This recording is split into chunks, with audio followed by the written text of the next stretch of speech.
this is the workflow that I'm going to take you through. Now, I like to show an image of the workflow or a visual of the workflow because I'm one person. I'm going to be playing all of these roles, right? So when you think about a workflow, there are specific steps, and you can see that there are a lot of forks in the roads in this workflow that I'm going to take you through. And the reason for that is because you might have different rules around an approver or a reviewer. Maybe some person can approve documents that are over a certain dollar amount, but somebody else has a lower threshold. Well, when they approve the document, they don't have to determine where it goes. PaperSave, based on your rules, will decide whether or not it should go over to that escalation step or straight over to accounts payable. Or maybe you don't want to approve it at all, you want to reject it, and there's some rules around that as well. So as we go through this process of the capture, of the OCR, and then of the workflow, keep in mind the different people in your world, in your corporation, who have to touch an invoice. In this case, that's what we're going to be doing through the workflow, is an invoice. And how many times that might come back to you if you're in the accounting side and then have to send it back. Because one of the things that workflows can do too is, I used to call it the ping pong effect. I'd send out an invoice, it'd come back inter-office envelope to me with the approval on it, but then I'd look at it and go, oh, it's over a certain dollar amount. I'd have to send it back out to somebody else. And that's that back and forth. Well, PaperSave with a workflow can eliminate that ping pong effect. All right, so we're going to do that first. Day in the life of invoice. And of course, my password, my machine times out, so I've got to put a password in. All right, so what you should be looking at now is my homepage of GP. And that's great. We're going to end up there, but that's not where we need to start. So I'm going to come out here to my messy desktop here. And I'm going to start capturing some documents. Now remember, PaperSave can capture documents many ways. One of the key ways that I believe the majority of our customers utilize is the ability for PaperSave to monitor an email address. Because our philosophy is, listen, if it's already coming to you electronically, then let's keep it electronic. So if you have that AP invoice at yourorganizationName.com email address where your suppliers are sending you their invoices, great. PaperSave can be set up through configuration. I'm not going to show that to you today, to actually look to that email address and automatically bring the document into the workflow. All right. Now, we also have full integration with Outlook. So right along the toolbar, and I should have had this open, but right along the toolbar, I can add a document. Now I'm going to go into my deleted areas here just to open up a document or an invoice email. And so see this, add document to PaperSave. So if I only wanted to add the attachment, I would say add attachment. If I wanted to take this full email and the attachment, I would say add document. But I can take this, PaperSave remembers where I've been most recently, and I can now add this Best Buy document right into the workflow. So we can monitor that central email address, but if an individual gets an email from a supplier, you can give them this plugin to add the document right from their Outlook. Nobody needs to touch it again for it to get in there. Now, the other way to capture documents is through, I'm going to reset this here, is through PaperSave Scan. Now, we can monitor, we can leverage a multi-function unit, that network printer, photocopier, fax machine scanner, which is great. That might be the scanner that you'll use. Keep in mind that those typically can go right to an email address, right? And so what can PaperSave do? Monitor an email address. But for that paper, if there's somebody who has a scanner hooked up to their workstation, great, we can leverage those as well. And they would go into PaperSave Scan. And so I'm going to come in here, I'm going to pick my workflow, and I've got a lot to choose from. So we can talk about that later on, maybe if you have more questions on how workflows are set up and so forth. But I picked the workflow that I want to scan these documents in. And I have a little Fujitsu 7160 hooked up to my workstation. And I've got a stack of some documents sitting in there, so I'm going to scan them. And the only reason why I'm showing you scanning, not because it's anything special, and you should probably see here it going through, not because it's anything special, but mainly because I like to show how you're going to be able to see this OCR capture, and it's pretty fast. So as you look down here, I've got my 4 documents. Now, keep in mind, mine are all single page documents, so that's probably not real world. PaperSave certainly can handle multiple paged invoices, but as we do this, it's going to start populating the vendor. Remember, it's looking for the vendor name, the street address, and the phone number, and it's double checking that against your GP database, and you can see that already found that, and it then starts populating some of the other fields. Now, one of the things I do want to mention is that OCR is not 100% accurate. So you can see here that it didn't find the invoice number. Well, PaperSave's OCR is built on what we refer to as invoice definitions. So order number is what this vendor supplier uses as their invoice number. Well, that's not a typical invoice number definition, but that's okay because PaperSave gives you the ability to point and click, and then I can learn this field for this vendor. So I can tell the system that order number is what you need to look for when you find Northwind's Trader. Now, one of the other things that PaperSave, oops, I'm going to come back up here, is going to do is, as I tab off of this, see how the distribution was populated? Think about when you manually do data entry into a payables transaction into GP. Well, if you've got defaults on that vendor card, it automatically populates it in the distribution area. Well, PaperSave does the same thing. So that is the OCR. And again, I'm just gonna tab through these, and you can see how this is populating that. All right. Now, normally I would go in and I check all of those and make sure that they were all right, but I'm not going to do that right now just because of time. So let's say that we've now submitted those documents. So they're all sitting in. If you think about that workflow, the first step of the workflow is what I refer to as the keying step, or the AP validation step. You can call it whatever you want, but this is where accounting is going to either put in the GL distribution, maybe they're going to do the routing, and so on. But regardless of who you are and what role you play inside of the workflow, you're always going to get email notifications. And that's one of the things that I think is important. If I get to the right inbox here, and you will see that everyone will get an email notification letting them know that they've got documents. So you don't have to be that person that's constantly reminding them, right? Somebody else is going to be doing that. PaperSave, and this email will come out as frequently as you want. It's come out, and it just tells them that they've got documents, and they can click on one of these hyperlinks to get to the document. So again, remember, we've got a mobile app. If they look at this email on their mobile phone, whether it's an Android or iPhone, they can tap on this hyperlink and it's going to automatically launch PaperSave. Now, I'm not going to click on anything because this is actually the last step of my workflow. So I want to play that first step. So down here, I have it pinned. Now, keep in mind, PaperSave has a lot of ways to get to the pieces of the software. And I happen to have a shortcut here pinned, and that's just my user preference.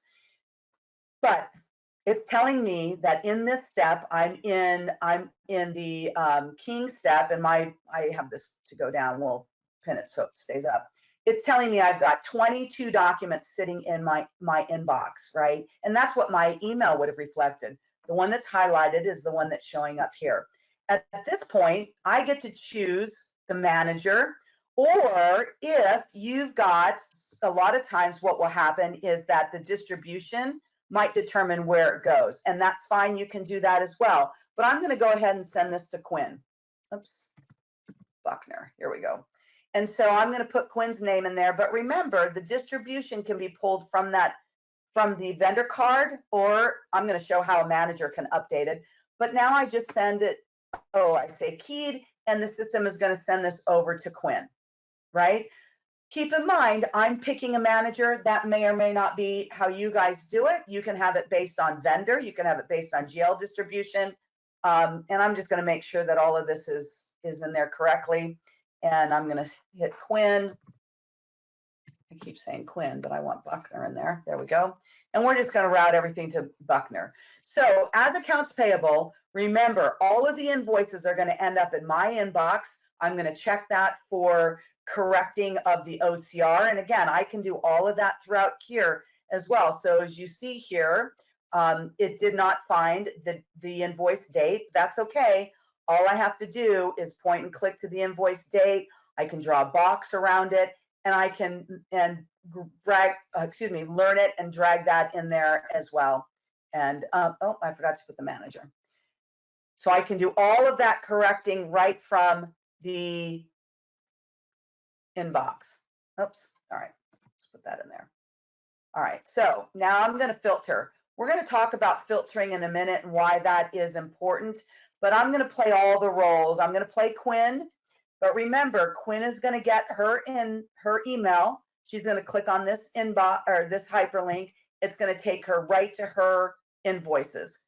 And you can see them down here. I'm going to go in, I'm playing Quinn, and here are my documents. Oops, let's go to the next one first. All right, so these are Quinn's documents. And remember, I get to see and do everything in my system. So I get to see everybody's inbox.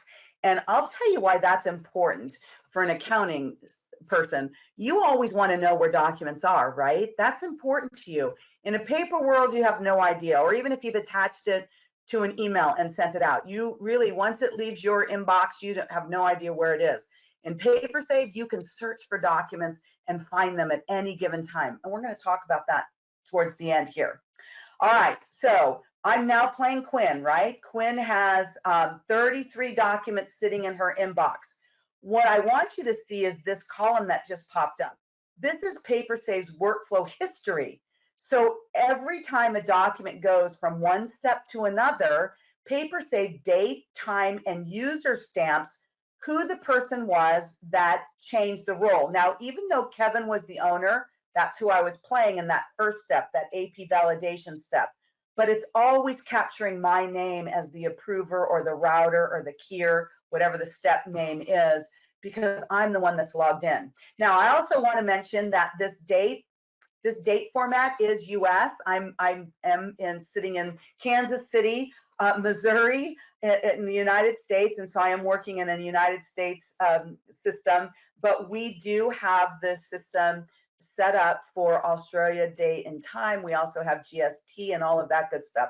So we have taken care of that, work closely with Professional Advantage. I just want to make that as a side note that your dates will be in the correct format.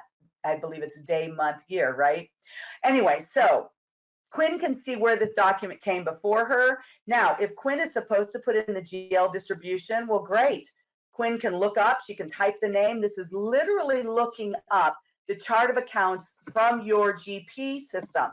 Now, when I type in supplies, I can see every account number. But if Quinn was in the sales department and you told the system, hey, Quinn's in the sales department, she can only choose from the 300 series. Well, great. When she types in supplies, she'll only get to choose from these 4 accounts, right? And so then she can put that in there, and I forgot what the dollar amount was on this one because it didn't bring anything over. I've got to put a dollar amount in. Well, it's 0. Maybe that's why. We'll put in $50, and I'll fix that in a second. It's going to tell me I've got an error here, or not an error, but it doesn't match. That's okay. We're just going to change this to 50 for the time being, just because of times in my demo. Now, normally, right, I would have caught that through the OCR and fixed it. And just because of time, I'm kind of skipping over that step. Anyways, so at this point, Quinn hits approve. Now, Quinn doesn't have to worry about where it goes to next, because remember, the rules within the workflow will automatically route it, right? And she gets the next one in the stack. Again, she can put in that GL distribution, change it, do whatever, and she just hits approve, all right? So that's how simple it is, whether they're working from their home, sitting at a computer, at their desk in the office or at home, or they're standing in line at the grocery store to, to pay for their groceries. They could be on their mobile app and approving documents. So it eliminates all of that bottleneck, right? Well, once all of that information is in there and it gets routed to those individuals, guess what happens? The last step of the process is accounts payable. And remember, in accounts payable, I said that it eliminates that manual data entry. So here I am, I'm playing Kevin again, and Kevin has, I think, 7 documents sitting, no, I think he does, 7 documents sitting in his inbox. And so I'm gonna make my grid go away, and I can see now where this document has been, right? And at this point, all I have to do is look at it. Maybe I do need to put in the GL distribution at this step. That's, again, up to you all. I can see who's approved it, when, and where it's been. And all I have to do is hit a submit button.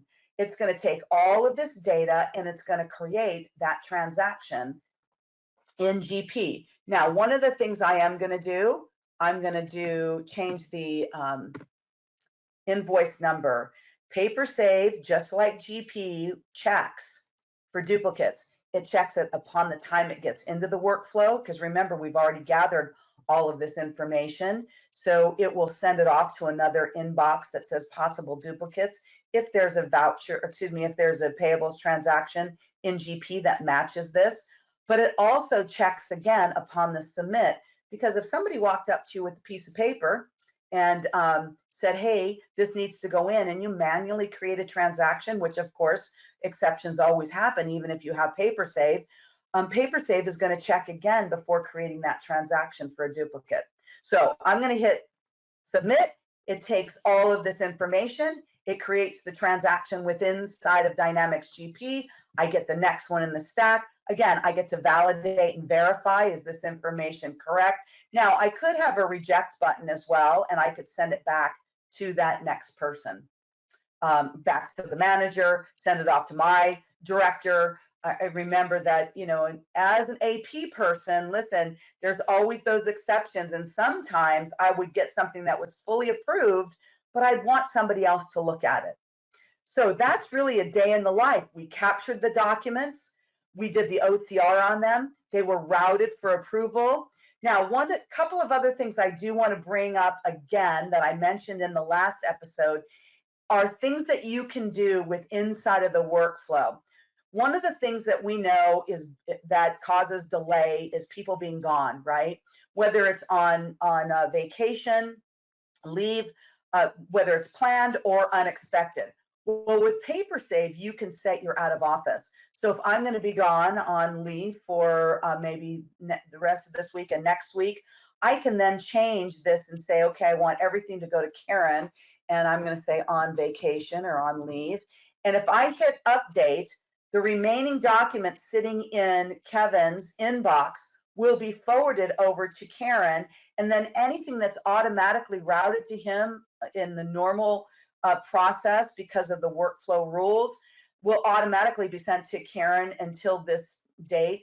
And there will be another dialog box in the workflow history that says, actually it says forwarded, and it says system forwarded it because Kevin is on vacation. In that comment box, it would say on vacation. So Karen would at least know that why she got all of that information, the extra work to do while he was gone. Now, another thing that I do want to show you as an accounts payable admin too, while we're in here, is I've been filtering. And remember, I played all the roles. I played that first keying step. And again, I call it keying. You could call it routing, sorting, correcting, validation. You can call it whatever you want. I then also played a manager as a review. And then I skipped some of these other steps and I was at this AP review. But what if you're looking for something? A vendor's called and you need to find that invoice. Well, PaperSave, as an admin of the system, I can say I don't care about what step the document is in. You can see down here that there are 77 documents in this workflow in various steps, and I can now search for something. If I'm looking for a specific vendor, I can come down here to my vendor column, and I can search and I can say, okay, I want to find anything that contains the word, we'll just say Northwind, okay, or North. Well, it's going to narrow all of those documents down from 77 to 19.